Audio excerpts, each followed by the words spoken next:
All right. This is the back to research or academia talk, where I'm going to talk about how to get financial aid. I think this is a very delicate subject. Overall, just giving the gist about financial aid and graduate school. If you're a grad student, and you're gonna be a grad student, a PhD student in something related to science or engineering, you are 98 or 99 or 100% most likely to get funding for your entire PhD. So you really don't have a lot to worry about. If you're a master's student, that's not always the case. Sometimes you can get funding by being a TA. Usually, masters in almost any university, you have to give and invest your own money and pay. Hence why masters is almost seen as an undergrad, and you'd have to pay and invest your money, and the university wants that because they're not hiring you to do research, which is what a PhD grad students like me, for example, I'm getting paid to do that. So overall in grad school works different as in undergrad. Undergrad, you drop 50 G's, or your parents drop 50 G's a year on your education, at least in America. My education in Peru was free, was right next to the university by a dumpster. I like to tell everyone that, which is partially true. It is true. And but in grad school, it's different because the university is paying you. It's like hiring you. It's like a job, and you are hired to produce research for the university. Hence, they pay you in some sort of an RA-ship, TA-ship, and they give you a scholarship. They cover all your tuition, and that amounts to somewhere between $30,000 to $60,000, depending on the place you're in, and the field you're in, and your major or whatever. So, back to the financial aid, though. I think I want to kind of talk about another thing that's more important, regardless of financial aid for grad school once you're already in, because once you're in, they almost always just drop the offer to you in the letter of acceptance, and they say, hey, Mr. Whatever, you're getting paid blah blah blah per year for 4, 5, 6 years, and you will be an RATA or whatever, and it's almost granted, and there's nothing you can negotiate from that. Overall, do not negotiate offers with different graduate school programs, because it doesn't look good. I mean, I don't know, why would I negotiate? The university has already done a whole lot of analytics on how much they should spend on a student. If you're negotiating, there must be a really good reason, as in you really need more money, because if not, you just can't make it. Or maybe you have a child that's about to come to the world because you just got married or something like that. But usually it's a bad idea. Anyway, that's an entirely different story. I want to go back to the hard part in getting financial aid when you want to do an internship. There, it's really hard because most internships, or when you're starting out, they're not paid. Some of them are. It's like 50-50. It's chance Some of them are paid, some of them are not. So how can you get aid, right? I think that's a complicated subject. My first internship, which was here at UCSB, I got a scholarship from a mining company. Well, it was a mix of both. Mining company and an NGO from my university, and all the donors from the mining company just put in money there, and at the end they gave me that scholarship, which was around $5,400 for a period of 5 months. So, it's good. It's not that I'm making money out of the grant. It's I really needed that money, because if not, I wouldn't have paid my rent or food or whatever, distractions, parties, I don't know, just general expenses overall. And but it was hard because it's not as easy. Well, at least in Peru, it wasn't as easy as saying, oh, I go to my university and ask them, hey, do you guys have scholarships? They say, no, we don't, and we don't want to give you any scholarships because we don't want our future leaders to leave the country or something, which is just very stupid. However, I see that a lot in my university, and that was just BS. Maybe the same thing happens in university. I think that overall, it's kind of different. In first world countries, you ask for scholarships or opportunities, and they'll give you a lot of information. But in developing countries, sometimes it's the opposite. Or maybe it was just because my university was a public school. I'm still not sure. But I still think it's very hard to kind of get a scholarship to go to an internship at another place when there's not immediate results. So the things are, how can I basically overall, whether it's through a scholarship, fellowship, they gave me a fellowship actually, now that I remember. That was like a technical term for the internship. How do you get this given your limitations? So I think there are two critical factors that you have to have, sounds redundant, that you need to have to kind of qualify for financial aid of any type during your undergrad, to kind of do the leap of faith to get an internship, and that is you have to be the best that you know in your area. You have to be, and you have to try to be the best. And you have to know that there's no one better than you. At your university, let's start small. In your class, in your code or batch if you're from India, at your university, at your country. That's like what you want to aim for. You have to try to be, even though it might not be the case, you have to try to be the best. That applies to almost everything in life. So if you have that attitude, good for you. If you don't have that attitude, you should start changing it and try to be the best in the world, in anything you do. Try to be the best. So if you are the best and your grades reflect that you're the best in a specific research area, so I'm not saying that you have to have like high grades or whatever, but high grades come as a consequence of being very good in a specific research area.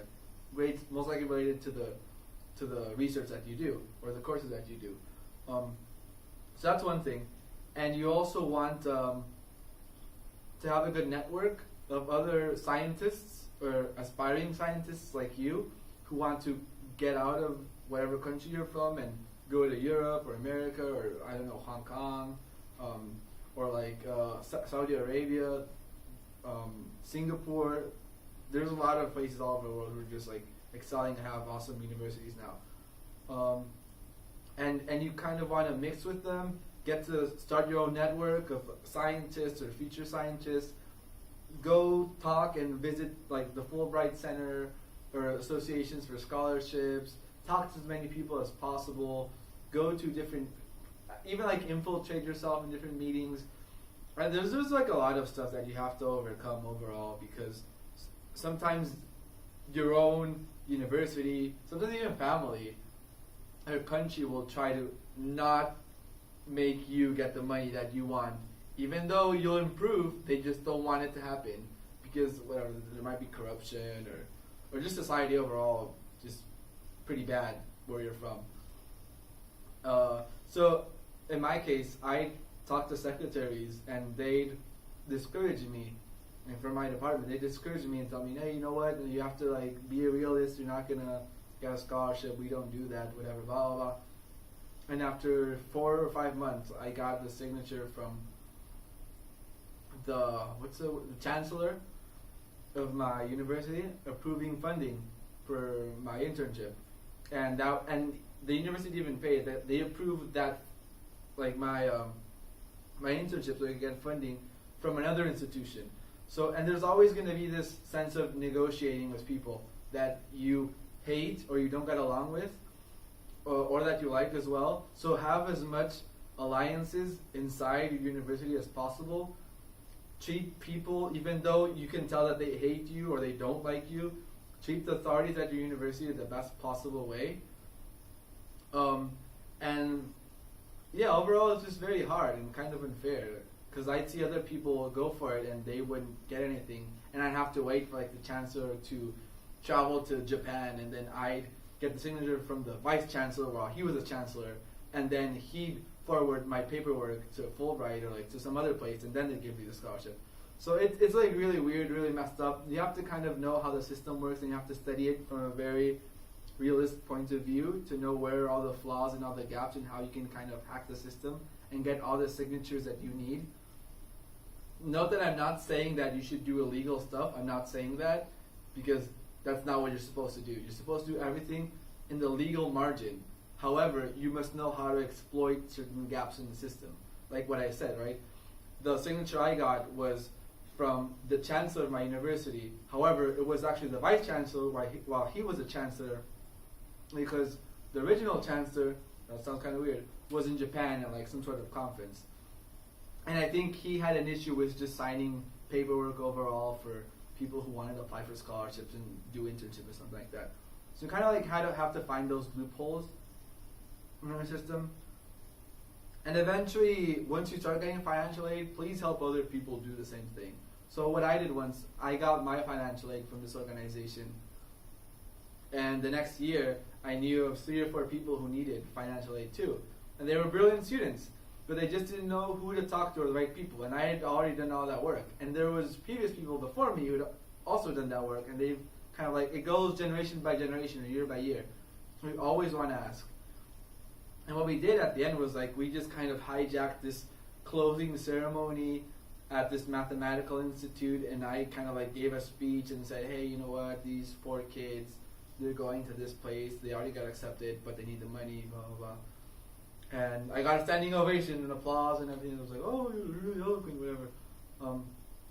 And then we talked to all these representatives personally. We were all like well-dressed in suits and everything, and we told them our situation. And at the end, they were like, oh, well, yeah, I mean, you already went there to California, did your internship, came back, wrote a paper. So I'm expecting them to do the same thing. So I kind of convinced them, and we talked about it. It's kind of like an adventure. It's extremely complicated, and it's not that simple, given that there will always be restrictions. Right? I can't imagine how hard it must be if you are a minority or if you don't know English. That's even harder, right? So for the internationals listening, and this is targeted to you guys actually, you have to know English good. Like, you have to master English, because if you don't, like, why would anyone give you a scholarship to go to whatever, America?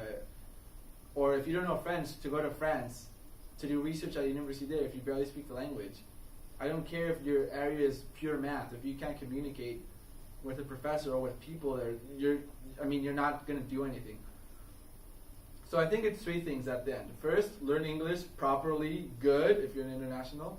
Second, be the best in your field, because if you're the best in your field, everyone can give you good references.